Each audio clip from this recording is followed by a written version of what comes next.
Hi folks, Chef Sunshine here with Heart.org and Cincinnati Children's Hospital, and today we're going to be doing a quick review of our beans and legumes class. Now, the cool thing about today's class is it's vegetarian, but it's also comfort food. It's Southern comfort food at its best: red beans and rice, collard greens, and biscuits, oat biscuits. So we're going to start by prepping the thing that takes the longest to cook, and that would be the collard greens. Collard greens, as a hearty green, really need quite a bit of time to cook and break down. If you're using something instead like spinach or chard or even kale, you'll cook it for less time. You just want it to get tender. So we want to start with half of an onion, and we've sliced these already in half moons, and I'm going to put a little bit of my avocado oil spray in there. You could use olive oil, certainly. And we're going to put this on medium and throw our onions in there, the base of flavor. Once those get going, we're going to put some garlic in as well, but garlic cooks much quicker and we don't want it to get overcooked before the onions get going. Let me grab a spoon here. And we're just going to keep our eye on that. And in the meantime, I'm going to show you how to prep these collard greens. So I have rinsed them and put them in a colander. They still have a little moisture on them because we want as much moisture as possible in the pot to help them cook.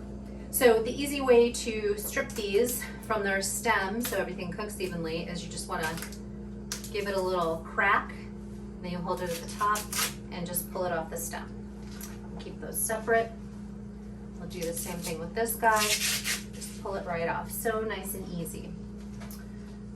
And this guy. Now the stems you can either throw in there first and cook in with this dish. I usually save them for putting in like an omelet, sauteing them, putting them in an omelet, or putting them in a frittata. I love a little extra veggies and greens with my eggs in the morning. And almost done with this. I can hear those onions starting to sizzle, as they like to do. And then these guys are small enough that you really only have to take a little bit of the stem off. So I'm going to put these stems aside, and we're going to roll these greens up together. It really doesn't matter. You can stack them, whatever. Just roll them so they're easy to handle. And then we're just going to cut ribbons, because it doesn't need to be cut too small because it will be cooked down for a while. If you like smaller pieces and you think that's easier to handle, certainly do that, but I like to cut mine in nice long ribbons. Quick and easy. Nice big pile of greens. It can be tangy and delicious with onion and garlic. So let's give these onions a little stir.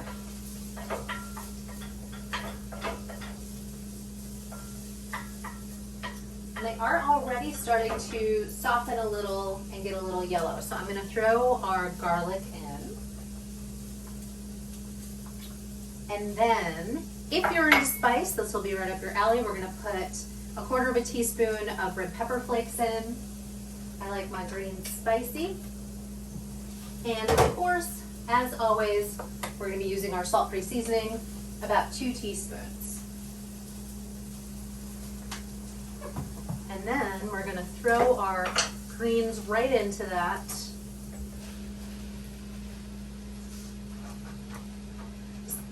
This all goes pretty quickly. And then we're going to take 1/4 cup of water and 2 to 3 tablespoons of red wine vinegar and put the top on and let that stew away and get really delicious and tender. I'm going to put this on the back burner on medium low, and just let it do its thing. Then we're going to move on to biscuits. And for all the components that are in this meal, it is nice and quick and easy. Super nutritious. Okay, so in my bowl, I already have measured 1 cup of whole wheat flour, 1 cup of quick cooking oats, 1 tablespoon of baking powder. Now make sure you're not mixing up baking powder and baking soda, because if you use baking soda instead or by accident, it's going to give it a really bitter taste, because baking soda only wants to be used in a little amount. And in this recipe, believe it or not, we're going to use a little bit of salt. So we're using half a teaspoon of salt for 12 biscuits. Then I'm going to mix that up. Mix my dry together so it's nice and even.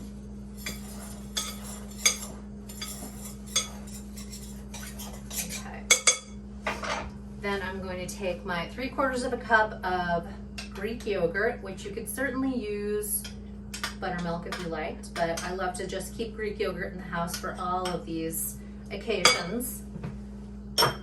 As we said, there's more protein and calcium in it.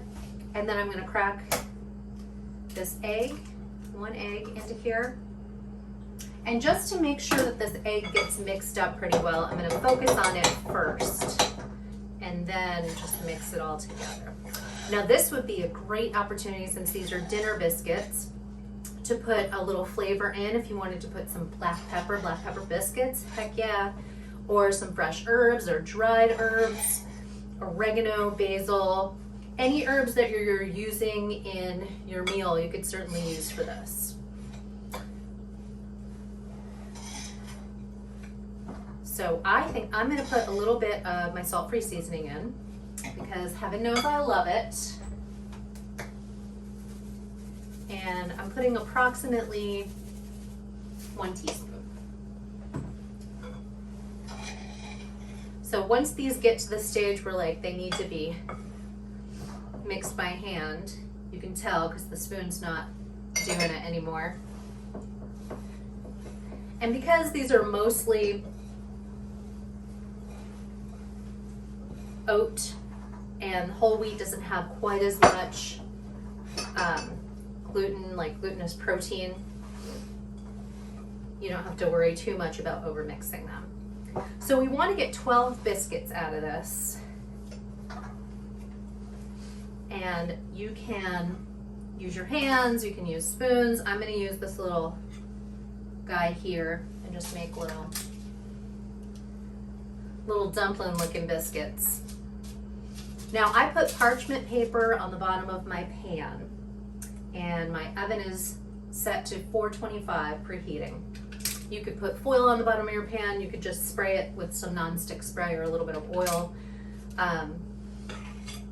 But definitely put something down is what I would say. And then once we're done scooping these guys, I'm gonna flatten them a little bit so that they cook nice and evenly and they're done in the middle. So 2, 4, 6, 7, 8. Might have gotten a little big on some of my servings. But the nice thing, so you know you want to do 12 so that you know that you're getting the right serving size. That's the point of that. And it'll cook the right amount of time. Because if you make them bigger or smaller, you're going to have to adjust the time.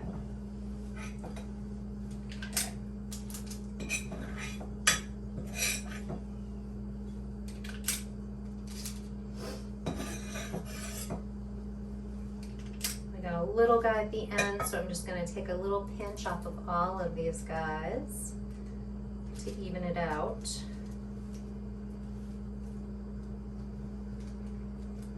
There we go. So now I'm just going to take my fingers and press them down into little biscuit shapes, and I'll show you when I'm done what they look like. And we're going to cook them in our 425 oven for 8 to 12 minutes. So we'll set our timer for 8 minutes and check them. If they're not quite done, which we'll look at, then we'll set it for a couple more minutes and turn the pan so that we know that they're getting cooked evenly. Okay, rinse my fingers off here a little bit.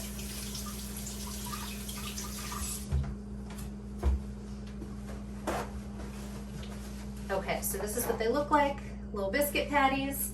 I'm gonna put them in this oven and say, Alexa, please set a timer for 8 minutes. And then we move on to our final component of this meal.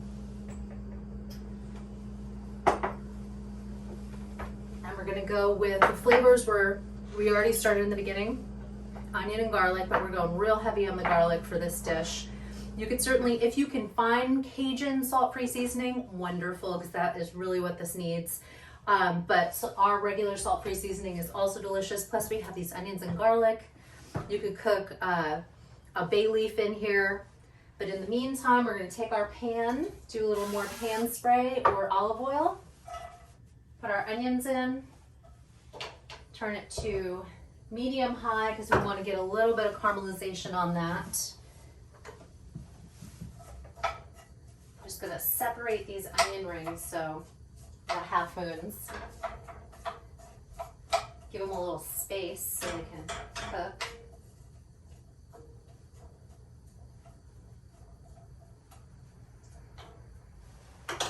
And once those start to caramelize and just get a little sizzly because it's on medium high, they'll start to get a little bit brown. We're gonna throw this garlic in and the beans and a couple tablespoons of water just to get it going. We also wanna put, as usual, our salt-free seasoning. I'm gonna put it in with my garlic right now so they can go in together.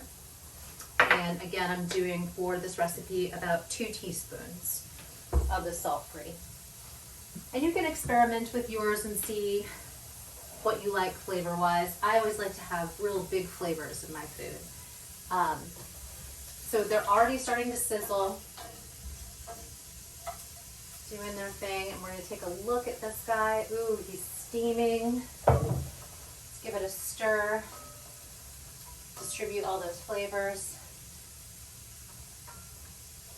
And you can see the collard greens are starting to turn a little dark, which is what you want. That's when it starts to get cooked. Just keep that going.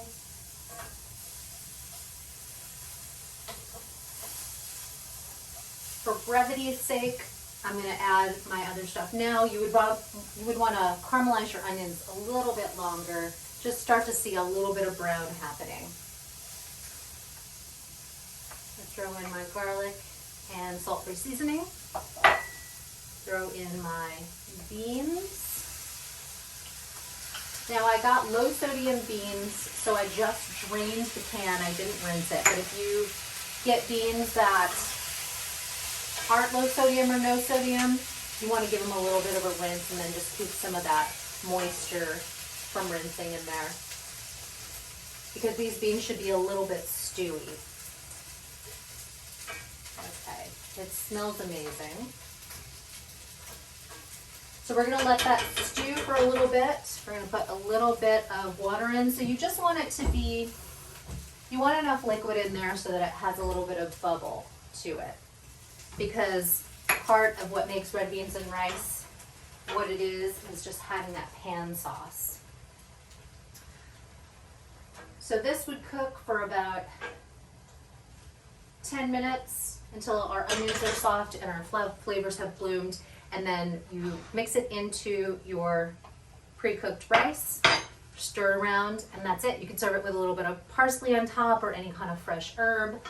This guy's going to take about 15 to 20 minutes, and then your biscuits are in for 8 to 12 minutes. And you just want to make sure that they're firm and a little bit toasty on top and a little bit brown on the bottom. So I hope you love this meal. I hope you make it. If you have any questions, certainly reach out at info@thecultureclubpresents.com or to heart.org. And thank you so much for attending this series. Be well.